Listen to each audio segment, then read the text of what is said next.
Сәлем баршаңызға, біздер бүгін керемет етіп черепаха тортын жасаймыз. Бізге керегі 4 жұмыртқа. 4 жұмыртқаны екіге бөліп, ағы мен сарысын ағына шекер қосып, жақсылап тұрып миксерлеп шығамыз.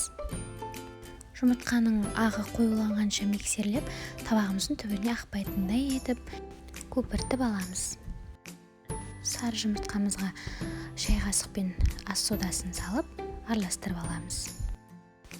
Одан соң 2 ас қасық сұйық май құйып, жақсылап араластырып аламыз. Сары жұмыртқамызға ағын қосып, 5 ас қасық ұн салып, жақсылап тұрып қасықпен араластырып шығамыз. Осылайша тестісі дайын болады. Алдын ала міндетті түрде 180 градусқа пешімізді қосып қойып, осылай тестімізді ас қасықпен салып шығамыз. Енді кремін дайындаймыз. Кремін дайындау үшін бізге қаймақ және де сгущенка керек болады. Сгущенка мен қаймақты салып, екілеуін жақсылап тұрып араластырып, піскен коржиктерімізді креміне батырып, үсті-үстіне әдемілеп қойып шығамыз. Бетіне какао сеуіп, холодильникке салып қоямыз.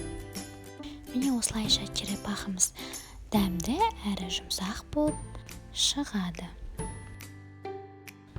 Ас болсын!